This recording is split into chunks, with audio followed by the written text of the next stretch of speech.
Hey Craig, it's me, Don. How are you? I wanted to go over this practice mastery audit, and I'm going to kind of do it generically just so I can use this on the podcast 'cause I think this will help a lot of other people.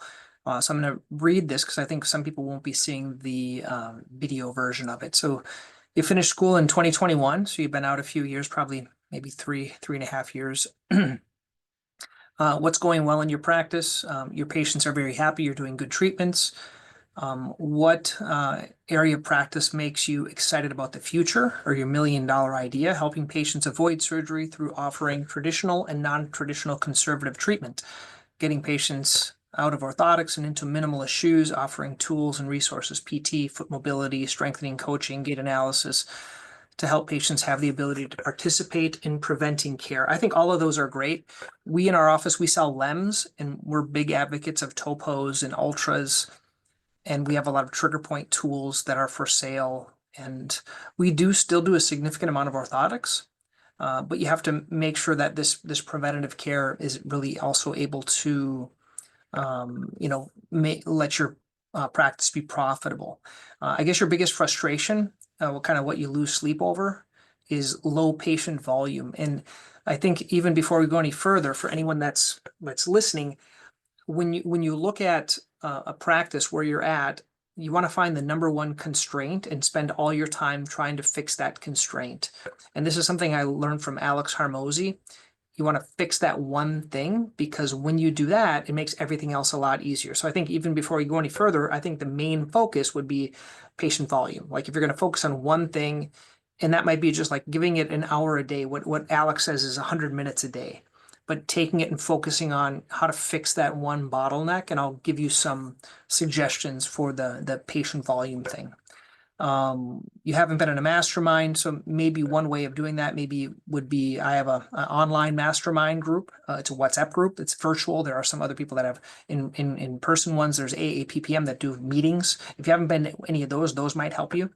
Your practice is producing less than 500,000, so I'd love to get it up more than that. Your practice is about a year old and you're just making overhead without anything. So that's kind of a frustrating thing.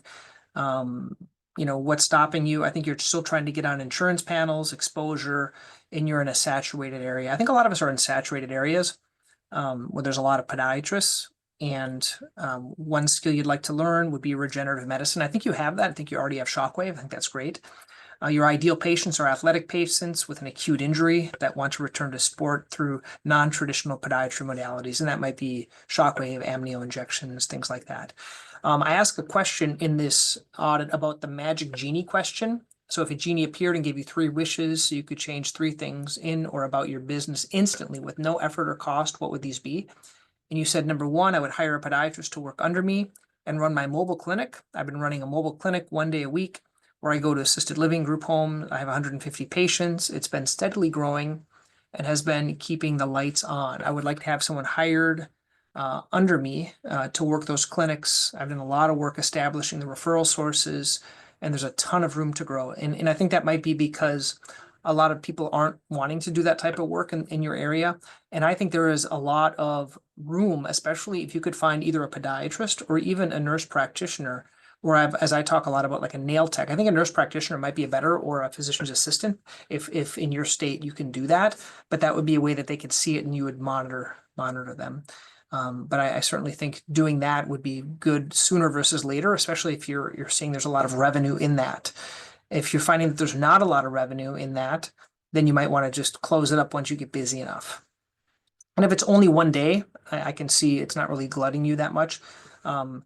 You would also have trained MAs who would do a lot of the work for me, like orthotic scanning, stretching, mobilization techniques, diabetic shoes inserts, more involvement with patient care, taking pictures or of wounds and warts and things like that. And I think this is something, having a trained MA, you have time. So potentially doing a medical assistant training, kind of all these things, put these on a checklist and just go and train them. And I would also recommend, when you're training them, I would recommend recording the training so that when you get new medical assistants, that can be reused, that type of a training. So training, just setting up some time when you have no patients, and then just teach them and record that so it can be used. I'm a big advocate of recording things because it makes it a lot easier. And then someone to do my notes. I want 0 notes at the end of the day. This is my favorite thing. Morali, who's my scribe, he frees me up, and that's why I don't have any notes at the end of the day.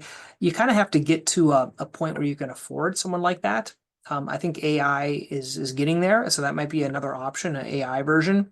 But I pay about $35,000, $40,000 a year for that, but it really frees me up to do that. So I think the MAs, you can actually start doing that because it seems like you have time if you're only 500K. I don't know if you're busy all the time.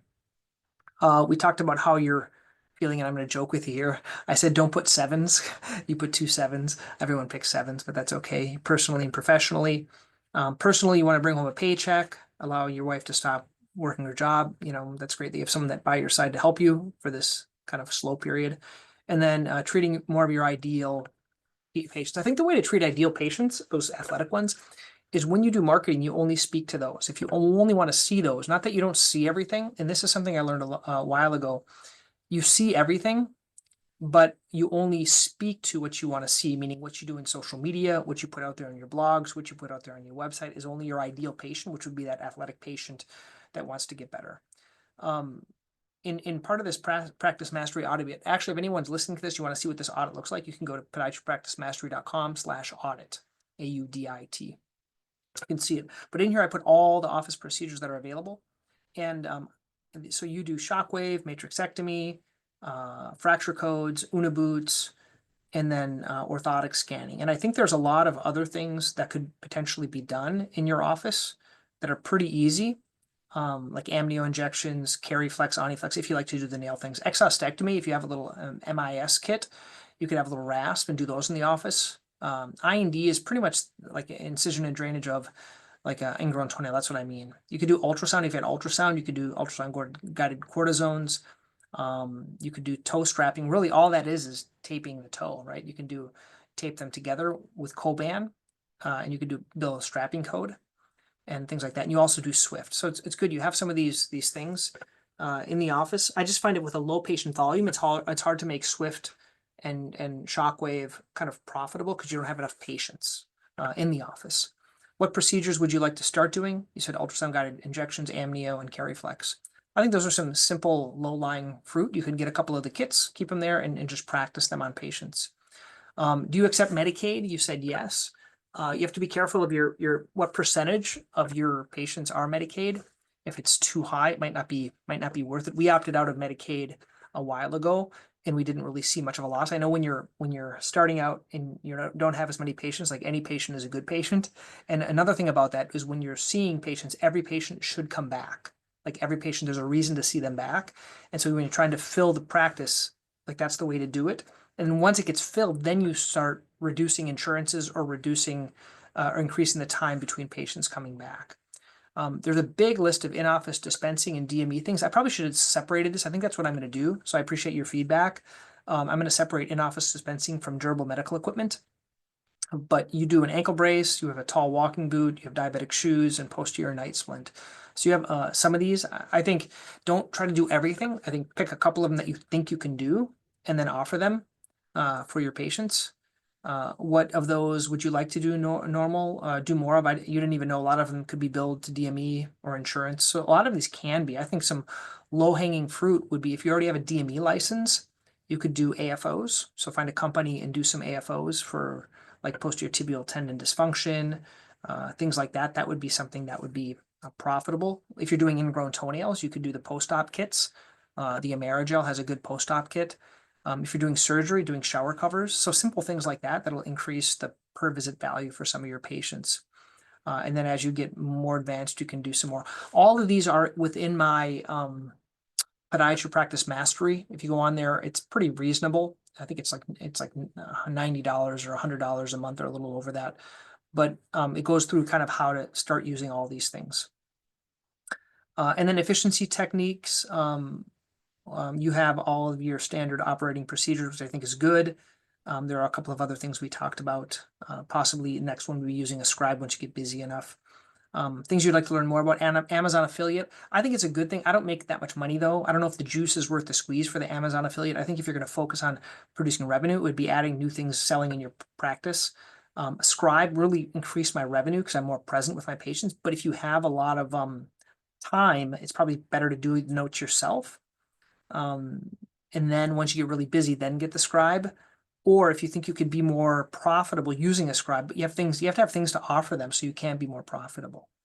And we talked about technology, and you have texting, you have an auto login option, you have a system to ask for online reviews, and we're going to go over your website here in a little bit. I have a way to schedule appointments. You have that. You have social media, digital x-ray, shockwave, and then you do social media. Which of the technology efficiencies would you like to start doing? Everything that I didn't check. And you said I'm in the fence about patient presentations and treatment sheets. I think patient presentations really is just a visualization, and I give mine out. If you go to podiatrypracticemastery.com / I think it's presentations or patient presentations, you can get them, and you can just start using them, trying them with patients. But I think the treatment sheets really help me to kind of have a protocol of how I treat things, and you can include a lot of the in-office dispensing things. One thing I'm seeing here, and I can understand it, but you're charging $300 for cash orthotics. I would at least maybe double that if you have the confidence to do that, to $600. That's what we do. So these are custom orthotics. These are not over the counter. So these are custom. So I would double that to $600, and you're welcome, and just start offering that. So that would be one thing. Also, offering a second pair of orthotics. The wording I tend to use for my patients when they get scanned, as I say, I don't care if you get 2 pairs or 10 pairs, but I find that 2 pairs help with consistency and compliance with wearing orthotics. So I tend to offer that. I also have a second pair orthotic coupon when patients get orthotics. It's when they get the orthotic, it has a coupon in the package. And if you want that, just reach out to me, or if anyone listening wants that, reach out to me. Now for shockwave, also, I think you have EPAD. I would assume maybe the radial device.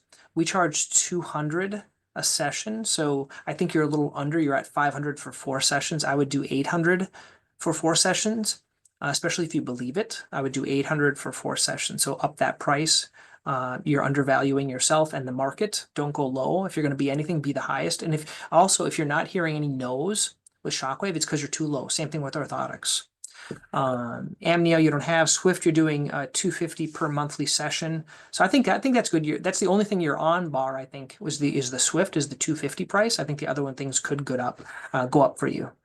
And then you went in here to kind of explain your time. So I'm going to share this with everyone. So all day Monday, you're in the clinic. All day Wednesday, you're in the clinic. And then Friday morning, you're in the clinic. Okay. And then you are in nursing homes. It looks like it's Tuesdays and Thursdays. Now you said up above it was 1 day. So if you're in there 2 days, I would probably try to push everything into 1 day if you can. So then you can open up to see more patients. And then I'd also like to know if all your days in the treatment are filled, or how many patients you're seeing. That's something I probably should have included, is how many patients you're seeing on those days.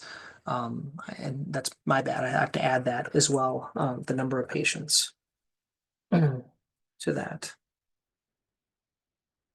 And then use a billing service. They take 5%. What I may want to consider for you is that you could do a billing company. 5% is low when you're small, but it'll be high when you're big. And especially if you're doing an EMR that takes a percentage as well, that percentage is going to go up very quick. Do you bill fracture codes? So this is something you said, I don't know if you see fractures. I don't think you have just a routine or a nursing home practice, but if you see fractures, you can bill a fracture code. So that's something you should be doing. Diabetic foot exam, you're doing yearly. What % of time is on routine? That's 1 to 2 days a week. And a few scattered patients in your clinic. What I would recommend, if you want to do it in your clinic as well, pick a half day and only do them at that time. That restricts your access, and it allows you to focus on more of your ideal patient. So I do mine Friday mornings. You might want to consider that. So you had some billing issues of like doing office visits. If you talk about something else, you can bill an office visit. We talk about your website. We're going to go over that in a second. In terms of marketing, you have a part-time marketing, working 10 hours a week. I think that's great. Visiting primary care, dermatologists, nursing homes. She's running social media. I think that's great. I would just like to know what are the results from that, and like how it's been working with that marketing. So what are your results? for that 10 hours. So 10 hours can be cheap if you're getting a lot of results, and 10 hours can be expensive if they're not doing anything. So basically, are they getting new referral sources for you, or setting up a lunch and learn or something else like that? What's not working? Community referrals for my clinic patients. So if you're not getting community referrals, I remember in the past I used to get frustrated about this. But really, you can't blame or complain. You have to just get better. And that would mean you have to go out and meet these referral sources. So if the problem is patient flow, you can try to delegate this to a marketing person. But I think like you need to get your butt out, and you probably already did this, but you have to keep doing it. Get out to meet the doctors and get in front of the doctors and make friends and spend time with them so they can get to know you. It's really easy to waste time online, like Instagram, Reels, YouTube. If that does not equate into patients, it's probably a waste of time.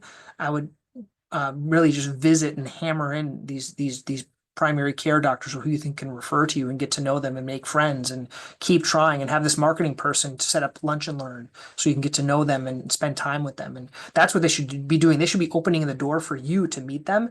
And then you just block your schedule, like a half day a week, and then go meet these doctors. Like the number one bottleneck here is number of patients. So your all of your time should be focused on meeting these doctors and meeting the referral sources, and then also encouraging referrals from patients. So you said here about the newsletter. So I'm in agreement with that. So all patients, they should be on your email list. They should get a newsletter once a week, more entertaining than educational. And I also think that, especially when you're starting out, like every patient, like I have my patient sheet right here. So when you're starting out, what you do is anyone that you do a procedure for, you call. You have their phone number on this piece of paper, you print it out, you call them, or have a staff call them. Hey, just want to check, see how you're doing okay, if you're doing okay. Like that is what wows patients. Like the doctor called me after an injection, after a Swift, after IND. So things like that in the beginning is what really endears them to you. Also, calling doctors about the patient. If you have a complicated patient, if you're going to do surgery on them, if anything else, like calling those primary cares, that gives you a reason to get a hold of them. You look at mine has the name of the patient and also the primary care. You could add to that. And then you could just call and say, hey, I've seen so-and-so. I just wanted to talk to you about the patient. It's a way that you can get in front of the primary cares, and so they get to know you. Just talk to them about the patient. Hey, they're dealing with plantar fasciitis. This is what my plan is. Or to call the office. Hey, I'd like to go and talk about these patients, let you know how they're doing. I want to introduce myself. I want to make friends in the community. Like you have to get your butt out there and meet these community doctors. So the other topics, what other topics were not mentioned here? Billing for PT codes, hiring a PT assistant or podorthist. I think these are all valuable things, but you need patient flow. You can't have a PT if there's no patients, or they can do AFOs, but there's no benefit when you don't have the patients. The whole focus, I think, should be forgetting all this other stuff and focus completely on patient flow. Okay, patient flow, patient flow, patient flow. That's the number one thing. So get out there. If you want to talk more about getting more patient flow, if you want me to help you be accountable, just like kind of let me know what you're doing every day, and I'll keep you accountable. This is your website. So this is a great website. I like it. You can call, you can text, you can book online, you can do a mobile appointment. These are all great. I like it. It has a video. What would even be better is, instead of having this video of this girl walking, have a video of you. If you want to see mine, you can go to my website, centralmasspodiatry.com. I like it though. It has book online, good picture of you, meet our team, and then your services. So kind of focusing on what you want. Looks like you want bunion surgery, hammer toe surgery, heel pain, ingrown toenail, Swift. So I would say, for the only thing I would change here is people know what orthotics are. I'm not sure if people know what Shockwave or Swift is. You could put Swift on here. That's fine, but you might want to make one for warts and for plantar fasciitis. I see you have more services here, and that's probably where it's going to go. Flat feet, hammer toes, heel spurs, plantar fasciitis. Instead of Swift, you might want to put wart. Oh, here it is, plantar wart. So you have plantar wart and you have Swift in there. I think those are great. And those are going to be going to a little, and so fracture, if you're treating fractures, you're going to have fracture care. So I like this format, what it is, what are the sides, and some of these questions. I think these are all great, and other more conditions. I love that format of the additional conditions that you treat here. Love it that you have testimonials here. This is great. Trusted podiatrist, testimonials. Patients love that. Even better than this would be if you had some videos of patients telling you how great things are. And I like this. your main focus, it looks like, is Shockwave and Swift. So if this is what you want to see, my recommendation would be putting it higher up, okay? Higher up. So putting maybe above our services, put Shockwave and Swift and what it's kind of used for. So I love this little thing right here. You have, so that's great. Our team, I like it. You have this, who you are, kind of a good headshot, little story about yourself, about your staff. I think that's great. Maybe even like an intro video. You could do a little video about yourself. We talked about the services here. Here are the services, all the different treatments that you have. I think that's great. New patients, kind of welcoming them, arriving 15 minutes. Here are the forms. Here's your insurance. I think that's great. Has the time that you're available for them. So this is about Google, writing a review, Instagram, X, Facebook. I think that's great, having reviews here. You have information on a blog. I like this. So the company that you use, they do a blog for you. I think like it's once a week or once a month. I think that's great. Doing the blog, and then the contact button. And they can book online. I love it that they can book online. I think patients want that ease. And I think this is via ZocDoc. The only challenge with ZocDoc is that they charge a little bit more, but I think if you can get the patients, it's worth it through that. So I like your website. Not really many things. I love this scroller of your reviews. I think it's great. I think if you could put this scroller on every page, that would be great. And also it says based on 14 reviews, man, I would really try to get more reviews. There's a couple of systems I talk about where, like, after every patient, we use Swell. So after every patient comes in, they get a review request. I think that's great. Or something kind of similar to that. So I think you have a great website, and it seems like you say you're in a difficult location, but I think you're gonna do great. You just have to get the flow. So I think the one thing to focus on, the main constraint, is going to be on patient flow, getting more patients into the office, and anything else is more interesting than working on that. So anything else, like social media is more interesting, writing blog content is more interesting, reading journals is more interesting. But if you can focus like 100 minutes a day, and that might be, a block time between patients, before end of the day, things like just kind of focus on that. And how do you do that? So you want to get leads, you want to get patients. So there's a good book I like. It's called $1 Million Leads. It's by Alex Hormozi. It's free online. You can find it. I sent you a PDF of some of the questions to focus on, and just really focus on lead getting. And in my opinion, figure out what's working for you in those primary cares that you're already seeing patients from. So let me just make it real simple. You got your list of patients. You always send a letter, I'm sure, to every patient, right? Their doctor, after you see them. So look at that doctor and say, hey, can I give you, hey, I want to talk to you about this patient. Oh, okay. So for example, Kimberly, I saw today. Hey, Dr. Jones, I saw Kimberly today. I was trying to talk to you about her. Oh yeah. So Kimberly has some horns, and she has actually a deep wart that we're going to treat with Swift. Just want to let you know. Also, I just want to make friends because I've been seeing your patients. Out of curiosity, if you have foot issues or patients with foot issues, do you have a referral source that you usually refer to? If they don't, say, hey, can I be that referral source? So call up if you want to spend time calling all the referral doctors, and just do that conversation. Say, I just want to make friends. Do you have someone that you already refer all your foot stuff to? Oh, I do. Okay, well, I hope you think of me. Do you mind if I keep reaching out to you periodically? Can I come and do a meet and greet with your staff? Can I help in any way? Can I be available? Just make yourself useful. Like, I think one thing, like, it's low-hanging fruit. If you have a list of patients, just call their primary care doctors and just introduce yourself. Like, if you don't know them by name, or if they don't know you by name, introduce yourself, and then get those ones on, like, even just sending something once a month to them, printing out one of the office notes instead of faxing all of them. Print out one and then put a little handwritten note about yourself in there, like, hey, thanks for letting me see your patient. Setting up a time for them to come and visit, make friends with them. Like, that's the way you do it. That's something you could actually do. And then having your marketing person kind of set up meets and greets and stuff like that. So there's a lot of things. I'd love to give you more ideas A lot of this is on my Practice Mastery Academy. I keep it real reasonable for you, but I'd love to help in any way. So shoot me an email. Okay. And anyone that's listening, thank you for watching listen to this podcast. Hope you found it beneficial. This is for Craig here. He's been out a couple of years and producing less than 500,000. I think the main constraint is focusing on getting patients in the office, and then the other things can be added after that. Okay, thanks.